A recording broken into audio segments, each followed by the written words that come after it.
Talking about smart grid design analysis, for example, generation against load and demand, and some introduction to solar design calculation, for instance, load, PV module, inverter calculations. So as you can see, some smart homes which are powered by solar energy, okay? We are going to green technology, meaning that we are moving from traditional or conventional coal-fired power station into green energy technology such as wind power, or wind, solar, and battery storage sources. The reason for that one is because, you know, the CO2 emission in the world, and of course, it is environmental friendly. So to understand, before we move into green technology, let's understand what is the difference between generation and demand. Well, in electrical system, it is essential to understand the power generation and load demand.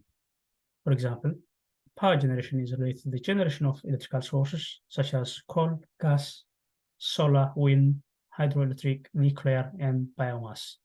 Whereas load demand is calculated based on the electrical consumption of users, which may vary with timescales. And load demand is the demand power required by the customers, by the end users. For example, we consume our electricity, or we consume electricity at our houses. But how much do we consume? That is a load. Okay, how much do we need then? Then that is a load demand. How much do we demand from the sources, from the generation, so that the generation can provide electricity based on our demand. So to go more deeply, we can look at national grid power generation and load demand, which can be accessed with using this link. It can show you live data. Okay. So, for example, if we see past day, which is yesterday, 30 September 2023, the UK demand was 29, or Great Britain electricity demand was 29.7 gigawatts. And the generation power was 26.2. And some transfer from neighboring country was 3.5 gigawatts. That is on 30 September, just one day, okay? If you look at, this is the demand in the UK, 28.8 gigawatts. Of course, this is at 2:30 p.m. Of course, this could be something different time, because this look 29, but this is 28, okay? And this is the generation source at the same time, 2:30, and this is the transfer power coming from neighboring, from Belgium, France, Ireland, okay?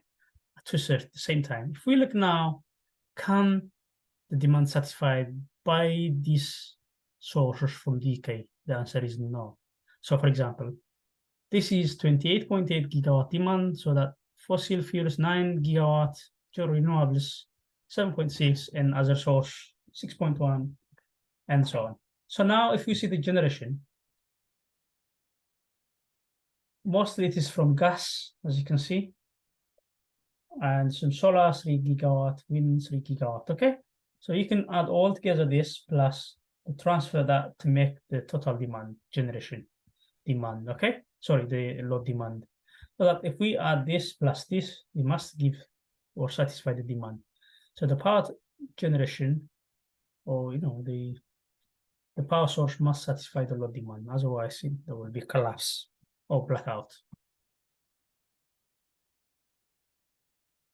So, and then again, if you see the past year, sorry, this is between September 2022 and 2023. If we see the demand, so this is the demand whole year, 12 months, and this is the generation and transfer. If you see in here, the load demand is high during this on this period, during between November to somewhere February, see, during the winter time. And then less demand, around 30, below 30 gigawatt in summer, but in winter above 30 gigawatt. This is the reason for, because in the winter we have high gas, because everyone use electric gas or heater in the house, so that we can see high gas, this or this color, or this one, the color. And of course wind, the green one, in the winter, so that we have high demand. So it's that we have we heavily depend on gas and wind. Okay. And then in the summer, well, we're not using any more gases or heaters, and plenty of sunshine, so we can use more solar. Okay. And then in summer, if you see here, less heat, gas, and of course less wind, but more maybe nuclear is the same. Okay, what about solar? If you see the solar now, it was almost flat, but now slightly higher, around 2 gigawatts from solar. Okay, in the summer, because in the summer we have high availability of sun. Okay, so now what we can conclude is that there is high electricity demand during the winter against the summer, and there is high availability of sun in the summer compared to in winter. Okay, so to satisfy the demand, we must have flexibility of in power generations. We have to have availability of sources. Okay, different sources. Okay, so how is solar generation and load demand analyzed? Let's see. So for example, this is a typical daily solar generation curve. In the daytime, between 6 a.m. to 6 p.m., this red color is a solar. Okay, so this area is a solar because there's great potentiality for sunshine. Okay, so and then this is the blue one is a demand. So within this curve, we can satisfy the demand by the solar generation. Okay, the question is when the sun is, or during the sunset after the 6 p.m., there is no sunlight, so that we cannot satisfy the load. And then here during the nighttime, there is no sunshine and we cannot satisfy the load. Then we must have a different strategy. So we should be able to use different sort of generation. Say, for example, battery storage, electricity, or maybe hydro, whatever, or from nuclear. Now, if we see this is a load curve, a load, something in the morning is high load, in the evening very high load, peak load. Or in the daytime, very light load, almost zero. It's not zero in reality, but at least minimum, because no one is using that much. Okay, so to illustrate this further, we can have a look at the California hard electric load back in 2016. Loadless solar wind. Okay, it is called DAC curve. We'll discuss why it's called DAC curve, but we see in here, this is the total load, the blue one. Okay, and load the solar or wind in here. So this is the load during the night. Okay, during the daytime we have less load or deeper load, like similar to here. Then during this one we can satisfy, I think, by the solar. The gray one is solar generation during the daytime. On here, when there is no solar, is high demand. This is where we can think like this. How can we satisfy this demand? Okay, now let's have a look why this is called a DAC curve. A DAC curve is, if you see this like this, it is similar to like this. Okay, this one. Okay, and then this one. Okay, now if we analyze the data, the system load, okay, this is in megawatts. Okay, now we have in the daytime, we have a deeper load or less load. When I say deeper, means like light load, like this one or like this one, so that we can satisfy this by a sources that are available during the daytime. So for example, the sunshine or, from the solar generation. In the evening, 6 p.m., well, there is high demand. Then the question is, how can we satisfy the load demand for the sun generation or the sun solar generation cannot satisfy this. Okay, and there will be a potential of grid instability during peak demands. Okay, so well, how do we calculate the load demand? Assume we have a fan, computer, LED light, electrical machine, and AC supply source such as washing machine, dishwasher, toaster, kettle, and microwave or mobile charger.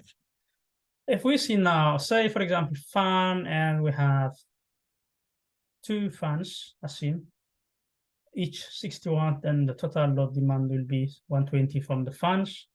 And then if these fans are in service for 6 hours, total 720.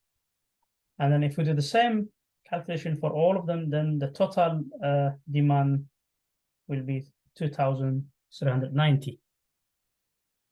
Okay, so now if we multiply by this, and then if we add all this watt hour, then it'll be 11,590 watt hour, okay, per day. Now, so this is the total unit consumption. If we consider 20% energy loss factor, so just add this 20% of this one, then we'll have 13,900 watt hour, or 13.91 kilowatt hour. So this is a total load demand. Well, you can consider different things if it is like what you think in the necessary to add. So this is just an assumption, okay, in a small business or in a small residential house. Okay, so now this is our demand. How do we calculate the sources? How much do we need to satisfy this load demand then? How much power do we need? For example, from the solar, how much panel do we need? How much battery size? How much inverter, or the sizing of the inverter? Let's just do as a practice, okay? So for example, like if we're not getting from AC supply or AC grid, say this is disconnected, then let's design the PV module, okay, this. So for example, we know our load demand or energy total consumption is 13,900 watt hour. If we have to design a plant capacity in watt hour, okay, then we can divide this by 4. For example, if we consider four sections of the plant, okay, then we can, on each section, how much solar panel do we need? Well, say for example, if we choose 330 watt power of a panel, then what we do is we divide this by 330, then we'll have around 10.5 panel. We can just choose 11 panels, okay? So on each plant, we can have 11, 11, 11, 11, okay? Quite high. So this is just a sample, but for plant capacity, each 11 panel, okay? And then inverter sizing, well, we know the total load demand was 2,390 watts. Now, if we consider 25% extra for safety margin or safety point, then we'll have this one. And then if we consider 0.85 power factor efficiency or power factor, sorry, not efficiency, but power factor, then we should be able to have 3,319 volt ampere or more. So if we have to buy the inverter sizing, inverter sizing should be able to, have 3,000 or 3.3 kV power, okay? This is the inverter.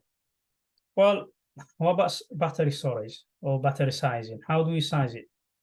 How do we calculate the battery size? What about the system voltage? Is it 24 volt or 12 volt system? Well, to find out this one, follow on the next video.